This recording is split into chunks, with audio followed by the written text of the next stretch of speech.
ఈరోజు రాష్ట్రంలో పరిస్థితి ఏమిటి అని అంటే డిఐజీ అనేవాడు మాఫియా డాన్. ఆ జోన్కు ఆయన కింద సిఐలు, ఓ డిఎస్పి, అదే ఆయన ఆర్మీ.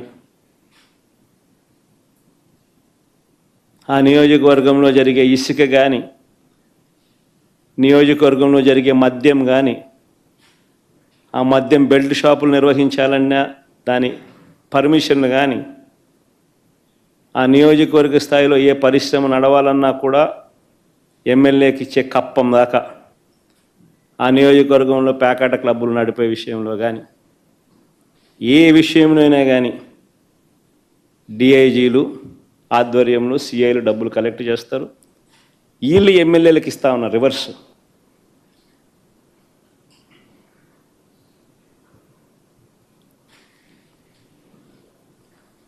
సగం వీళ్ళకి ఇస్తూ ఉన్నారు, సగం పైకి పెద్దబాబుకు చిన్నబాబుకు తీసుకొని పోతూ ఉన్నారు. డిఐజీలతో నడిపిస్తూ ఉన్నారు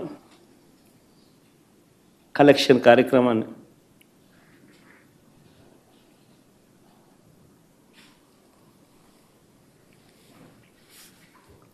ఇవన్నీ చూసి భరించలేక కొంతమంది ఐపీఎస్ అధికారులు ఈ మధ్యకాలంలోనే చూసాం. సిద్ధార్థ్ కౌశల్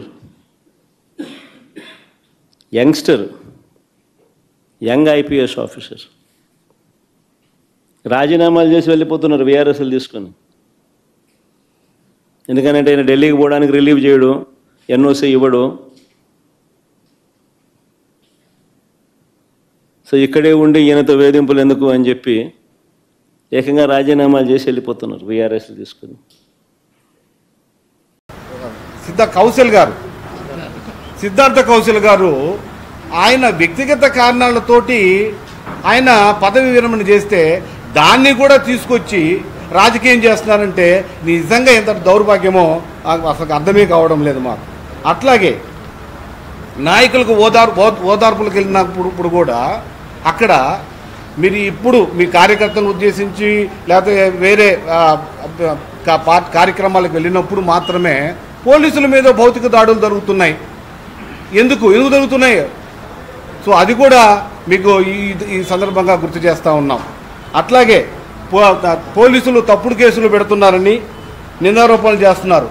ఒకటి ఏదైనా ఇప్పుడు పోలీస్ శాఖే కాదు, ప్రతి శాఖ కూడా ఏది కూడా 100% కరెక్ట్గా ఎక్కడ పనిచేయదు కూడా, పనిచేసే సందర్భాలు. ఎందుకంటే మనం ఈవెన్ భగవంతుడు కూడా 100% కరెక్టో కాదో నాకైతే తెలియదు. సో కొన్ని పొరపాట్లు జరుగుతూ ఉంటాయి దాంట్లో. సో ఆ పొరపాట్లు జరిగినప్పుడు ఏదైనా ఉంటే మీరు న్యాయస్థానాలు ఆశ్రయించవచ్చు, అంతేగాని పోలీసుల్ని ఈ విధంగా మాట్లాడటానికి కరెక్ట్ కాదు. అట్లాగే పోలీసులు చట్టాలను అమలు చేసే క్రమంలో వాటికి అనుగుణంగా రూల్ ఆఫ్ లాను నిష్పాక్షపాతంగా అమలు జరుగుతూ ఉంటుంది. అంతేగాని ఏ వర్గానికో ఏ పార్టీకో మేము కొమ్ము ఖాయమని చెప్పేసి ఈ సందర్భంగా తెలియపరుస్తూ అత్యధిక శాతం పోలీస్ శాఖలో నీతి నిజాయితీతోనే ఉన్నారని కూడా మీ ఈ సందర్భంగా మీకు తెలియపరుస్తూ ఉన్నాం. అయితే నా ఒక వ్యక్తిగతమైనటువంటి అభిప్రాయం నేను ఈరోజు తెలియపరుస్తున్నా. ఉదాహరణకి మన కుటుంబంలోనే కొన్ని పొరపాట్లు జరుగుతాయి. ఏం చేస్తాం మనం? ఆ పొరపాట్లు జరిగినప్పుడు ఏదైతే జరిగిందో దాన్ని రెక్టిఫికేషన్ చేసుకునే దానికి మనం ఎవరికి చెప్పకుండా దాన్ని చేస్తాం. అదేవిధంగా పోలీసులను కూడా ఏదైనా చేసినప్పుడు న్యాయస్థానాలను ఆశ్రయించవచ్చు, లేకపోతే వేరే విధంగా ఎక్కడైతే వ్యవస్థలో ఉన్నాయో దాన్ని అన్నీ కూడా ఉదాహరించవచ్చు. కానీ డైరెక్ట్గా సామాజిక మాధ్యమాల్లో ఈ విధంగా మాట్లాడితే ఇంక పోలీసు వ్యవస్థ ఎలా పనిచేస్తుంది? ఒక్కసారి మీరు ఆలోచించాలి. మన కుటుంబంలో చిన్న పొరపాటు జరిగితే మనం ఎట్లయితే సెటరేట్ చేసుకున్నామో పోలీసు వ్యవస్థను అదే విధంగా చూడండి. దయచేసి ఆ విధంగా చూడండి. ఎందుకంటే పోలీసు వ్యవస్థ లేకపోతే ఒక్క నిమిషం కూడా మనం కంటిన్యూ అవ్వాలంటే కష్టం కదా ప్రజాస్వామ్యంలో. సో ఇది కూడా మీరు గమనించాల్సిందని చెప్పి ఈ సందర్భంగా తెలియపరుస్తూ ఉన్నాం.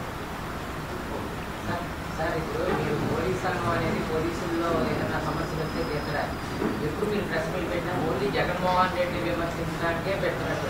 ఎందుకంటే చాలా మంది మీ పోలీసుల్లోనే ఇంకా మెడికల్ రిహాబిలిటేషన్ రాక వాళ్ళకి డ్రిల్స్ అందక చాలా ప్రాబ్లం పడుతున్నాడు.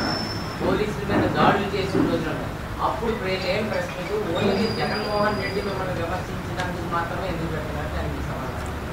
నేను గత ప్రభుత్వంలో రాష్ట్ర అధ్యక్షుడిగా ఉన్నా, అంతకుముందు ప్రభుత్వంలో కూడా రాష్ట్ర అధ్యక్షుడిగానే ఉన్నా. ఎవరిని పోలీసులు అంటే మా మనోభావాలని, ఆత్మస్థైర్యాన్ని ఎవరు కించపరిచినా కూడా మేము ఇదే విధంగా వచ్చి ఖండన ఇస్తూనే ఉంటాము. మాకు ఇంటర్నల్గా మీరు అడిగారు మెడికల్ రీఎంబర్స్మెంట్ రాలేదని. మెడికల్ రీఎంబర్స్మెంట్కి ఒక టెక్నికల్ యాప్ తయారవుతుంది సపరేట్గా పోలీసు వ్యవస్థకి. తయారు చేయమని కూడా ప్రభుత్వం వారు చెప్పారు. 2-3 రోజులు ఆ యాప్ తయారైపోతుంది. అందరికీ కూడా మెడికల్ రీఎంబర్స్మెంట్ బిల్లు వస్తాయి. అదేవిధంగా సరెండర్ లీవులు, టీఏలు కూడా అవి కూడా ఒక జాప్యం జరిగిన మాట వాస్తవం. కానీ అంతకుముందు ఇదే ప్రభుత్వంలో మేము సంక్రాంతి పండుగ సార్ మేము పండుగ చేసుకోవాలి కానీ మాకు సరెండర్ లీవ్ ఇవ్వమంటే ఇమ్మీడియట్గా సీఎం గారు ఇచ్చినందుకు కూడా సీఎం గారికి కూడా ఈ సందర్భంగా కృతజ్ఞతలు తెలియపోస్తాను గౌరవ చంద్రబాబు నాయుడు గారికి. అదేవిధంగా ఏదైతే ఇంటర్నల్గా ఏదైతే ప్రాబ్లమ్స్ ఉన్నాయో అన్నీ కూడా మేము గవర్నమెంట్ దృష్టికి తీసుకుపోతూనే ఉంటాము. అది ఒక ఛానల్ ద్వారా అంటే ఒక రిప్రజెంటేషన్ ద్వారా వెళ్తూ ఉంటాయి. అది కొన్ని పాయింట్స్ సారు మా పోలీసుల మీద మాట్లాడడం జరిగింది. దానికి క్లారిఫికేషన్ ఇస్తూ ఉన్నాం. ప్రభుత్వంలో అంటే గత ప్రభుత్వంలో కూడా మేము 5 సంవత్సరాలు పనిచేసాం. ఆ పనిచేసినప్పుడు కూడా ఇదే పోలీసులు మొత్తం లాండ్ ఆర్డర్ని మెయింటైన్ చేసిన సంగతి మర్చిపోయారేమో అని ఒకసారి మీకు గుర్తు చేస్తూ ఉన్నాం. ఎందుకంటే చాలా దారుణంగా పోలీసులు మీరు అవమానించారు. అట్లాగే మీరు అంటున్నారు వైఎస్ఆర్సీపీ నాయకులను కార్యకర్తలను బెదిరించేదానికే పోలీసు వ్యవస్థ ఉంది, నన్ను కాపాడేదానిగా పోలీసు వ్యవస్థ కాదు అని చెప్పి మాట్లాడుతున్నారు. ఎంతటి దుర్మార్గంగా మాట్లాడుతున్నారు మీరు. రాగద్వేషాలకు అతీతంగా 24/7 పోలీసు చేస్తున్న పోలీసుల్ని మీరు ఈ విధంగా మాట్లాడటం సబబు కాదని చెప్పేసి మీ ద్వారా తెలియపరుస్తూ ఉన్నాం. అదేవిధంగా ఒక ప్రతిపక్ష నేతగా మాజీ ముఖ్యమంత్రిగా పనిచేసిన మీరు సెక్యూరిటీ అంటే మీకు సెక్యూరిటీ ఇవ్వలేదని చెప్తున్నారు. అట్లాగే వాస్తవంగా చెప్పాలంటే ఆంధ్రప్రదేశ్ పోలీసుల్ని భారతదేశం మొత్తం ప్రశంసిస్తుంది కానీ మీకు అది కనపడటం కూడా చాలా విచారకరం. అలాగే ప్రజాస్వామ్యంలో ఏ స్థాయిలో ఉన్న అధికారైనా ఎంతటి పెద్దవాళ్ళైనా కూడా చట్టానికి అతీతులు కారని చెప్పి ఈ సందర్భంగా తెలియపరుస్తూ ఉన్నాం. అట్లాగే మీరు మొన్న అన్నారు పోలీసులందరినీ వీఆర్లో పెట్టారు. పోలీసులందరినీ వీఆర్లో పెట్టడం అనేది ఒక అడ్మినిస్ట్రేషన్లో భాగమే. మీ ప్రభుత్వంలో ఇదే పని చేశారు మీరు తెలియపరుస్తూ ఉన్నాం. అదేవిధంగా ఒక ప్రతిపక్ష నేతగా మాజీ ముఖ్యమంత్రిగా పనిచేసిన మీరు సెక్యూరిటీ అంటే మీకు సెక్యూరిటీ ఇవ్వలేదని చెప్తున్నారు. అట్లాగే వాస్తవంగా చెప్పాలంటే ఆంధ్రప్రదేశ్ పోలీసుల్ని భారతదేశం మొత్తం ప్రశంసిస్తుంది కానీ మీకు అది కనపడటం కూడా చాలా విచారకరం. అలాగే